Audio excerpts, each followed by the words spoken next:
Iniciamos entonces y le doy la bienvenida a Carol Murillo. Carol Murillo, muy buenos días y gracias por haber aceptado iniciar este espacio de entrevistas conmigo el día de hoy, aquí en esta nueva etapa de los medios públicos de Telediario, en la parte de opinión sobre todo.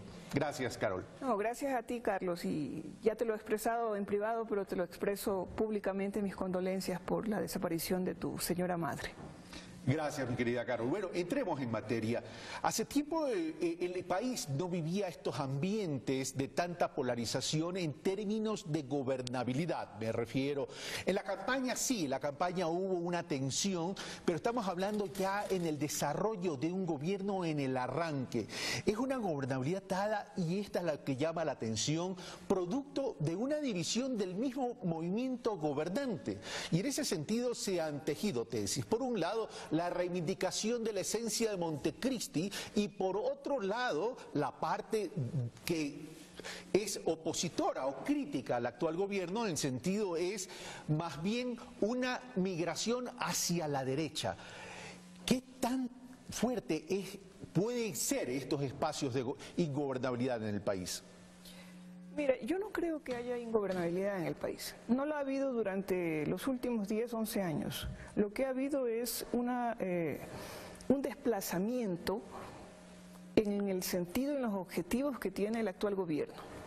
En otro espacio se supone que este era la continuación de un proyecto político llamado la Revolución Ciudadana. Se suponía. En otro espacio yo he dicho ya, en muchos espacios diría yo, no solo mediáticos, que ese proyecto se acabó el 24 de mayo. Es decir, ya no hay Revolución Ciudadana a tu criterio. Esto no se llama Revolución Ciudadana. Sin perjuicio que siga siendo Alianza País. Sin perjuicio de eso, pero sería un atrevimiento de mi parte ser tajante en decir que Alianza País no está en el gobierno. Esa disputa interna, de la cual se pueden tener muchas lecturas, implicaría una cosa muy importante. ¿Cuál? Primero, que se defina qué es Alianza País. Segundo, que la disputa que están teniendo en este momento termine por algún lado.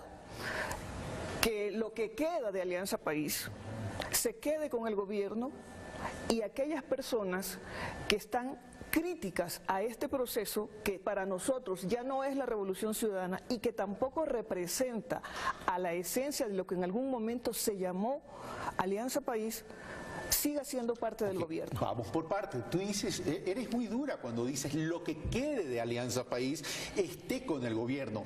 Pero eso significaría entonces que si es así, lo que quede de Alianza País esté con el gobierno, significaría que habría una gran salida de algunos afiliados de Alianza País. Comenzando entonces por Rafael Correa, que en más de una ocasión ha dicho o ha invitado a fortalecer la Revolución Ciudadana o a crear otro movimiento. Por supuesto que sí, no hay que tenerle miedo, no es dureza, Carlos, no es dureza, es sinceridad y es franqueza. Bueno, para la analista, pero estoy hablando de dureza de pronto para la misma Alianza País, a la interna. A nadie le hace daño en momentos de crisis, en momentos de sinceramiento y en momentos de lo que tú has dicho, polarización. Yo no sé si esa categoría sea aplicable en estos momentos. A nadie le hace daño un momento de franqueza en momentos en que hay que tomar decisiones. Este es un momento en el que hay que tomar decisiones.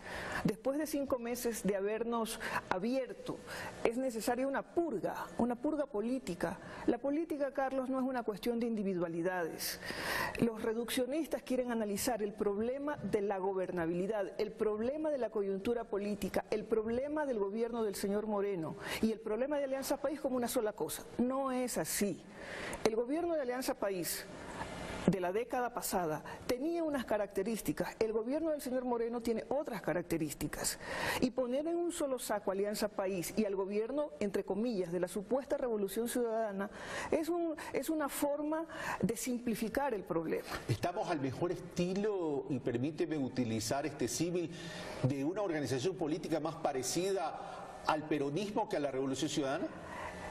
Mira, en el Ecuador no ha habido, si queremos hacer un análisis más serio, y si me permites decirlo, este país, el Ecuador, no ha tenido una tradición de partidos políticos fuertes. Son partidos que duran ciertas temporalidades y gracias a unos líderes, di tú, orgánicos a veces, caudillistas otros, regionales otros, y así por el estilo.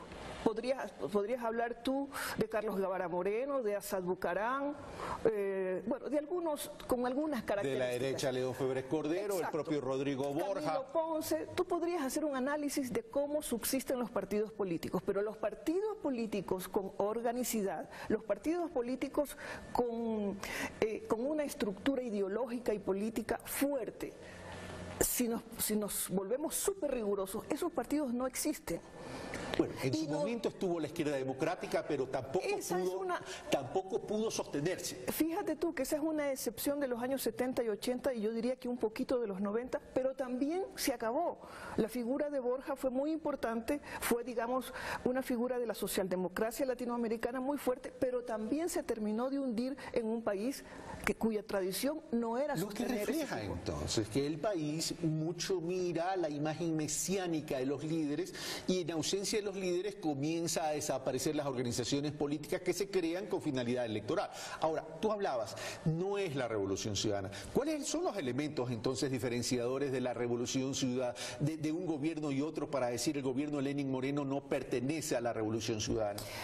Antes de contestarte eso, yo quisiera terminar la idea acerca del partido político de Alianza País. Yo te decía, seamos francos, seamos duros, seamos todo, por una sencilla razón: que se acabe Alianza País no significa que se acaba ningún proyecto político, que nazca un nuevo partido no significa que se acabe la idea de que tenemos que pensar, no en los 10 años de la Revolución Ciudadana.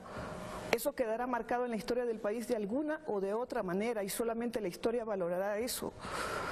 Lo que nos queda en este momento como tarea política, como reto político, es pensar en el futuro. Lo que estamos viviendo hoy día es la muerte de un proyecto político que tuvo, en un liderazgo tan grande como el que tuvo Rafael, unas ideas y una práctica, Carlos. Nosotros no hablamos de algo imaginario. Nosotros tuvimos 10 años para demostrar muchas cosas, también para demostrar nuestras debilidades, nuestros errores y todas las cosas malas, porque era un proceso que se estaba haciendo en el camino. Nosotros no fuimos la perfección de la política, porque la política se hace colectivamente. La política no son individualidades que se odian o se aman, la política son actos colectivos. Habiendo respondido la parte de Alianza País, vamos a la segunda parte, que es la Revolución Ciudadana, porque la Revolución Ciudadana termina siendo también cuando se comenzó a hablar del socialismo del siglo XXI. ¿Qué es la Revolución Ciudadana? Es un proyecto político que tuvo varias aristas, y la principal arista se concretó, digamos, la gran arista, la gran complejidad de su proyecto político se concretó en la Constitución de Montecristi, que le dio al país otra carta constitucional y restituyó lo público. Hay un punto de inflexión en el 2013, cuando se venía hablando del poder popular, y a partir del 2013 se dejó ese poder popular que estaba sustentado mucho en las consultas populares, y luego prácticamente hubo un cambio radical de no querer consultar, sino de querer implementar. ¿Hay un cambio, hay un punto de inflexión a partir del 2013 a tu criterio, Carol? Hubo varios puntos de inflexión, Carlos, hubo varios puntos, pero yo creo que hay uno que resume, digamos, el gran error de la Revolución Ciudadana. ¿Qué fue cuál? Todo el aparato gubernamental, teniendo como norte reconstruir o hacer una nueva institucionalidad, se dedicó a gobernar, a hacer esa institucionalidad, a hacer una cobertura total en el país de esa institucionalidad. Se dedicó a construir, se dedicó, qué sé yo, se dedicó a hacer ese otro país materialmente. Y se descuidó una cosa importantísima de todo proceso político nuevo: trabajar políticamente por abajo, formar una base social y política que entienda que gobernar no solamente es hacer cosas, sino hacer conciencia política, trabajar políticamente un proyecto. Eso se lo descuidó. Y hubo mucha gente que lo estuvo pensando, pero era tanto lo que había que hacer, Carlos, y lo que se sigue teniendo que hacer, que ese descuido nos está costando caro. Eso nos hizo ser ciegos ante muchísimos errores, y eso es lo que ha permitido que, voy a decirlo con una frase histórica, que se nos pudiera meter por la tranquera esta ficción de revolucionarios ciudadanos que hoy están en el gobierno. Ahora, y ya con esto Moreno. Sí, ahora con esto termino, Carol. Un gobierno para gobernar. No termines, Carlos, todavía, por favor, es poco tiempo. Es poco tiempo, pero ya en análisis urgente y en Pulso Político tendremos la oportunidad. Para las personas que me han comentado si qué pasó con los programas tanto de análisis urgente y Pulso Político, van a continuar. Lo cierto es que por el tema familiar que tuve, lamentablemente no pude transmitir el domingo y tampoco pude transmitir el martes, pero ya lo vamos a retomar. Se requieren votos en la Asamblea Nacional. Y ese tema es también importante porque tenemos ahí una posición, por más que se quiera dar una imagen de unidad, tenemos una posición de fractura o división o de distintas posiciones al interior de los asambleístas de Alianza País. Querido Carlos, lo que hay en la Asamblea y lo que ha habido en todos los espacios de discusión y de ganar votos no son posiciones ni principios, es un oportunismo político, es un acomodo, son los errores de haber escogido gente que no estaba comprometida con ningún proyecto político. Esa es la falta de trabajo político a la que estoy hablando y es la que se ve en este momento. La falta de trabajo político y el cometer los pecados del pasado. Pero por supuesto que se criticó la partidocracia y se terminó cometiendo los mismos pecados que la partidocracia. Por supuesto que ¿Hacen sí. un mea culpa? Por supuesto que sí, y debemos hacerlo. Lástima que sea tan tarde, pero nunca dejemos de flagelarnos, Carlos. Creo que tenemos que dejar de flagelarnos y comenzar un espacio de lucha política que esté pensando en el futuro y no solamente en el pasado. Carlos Murillo, muchas gracias por estar con nosotros. Gracias.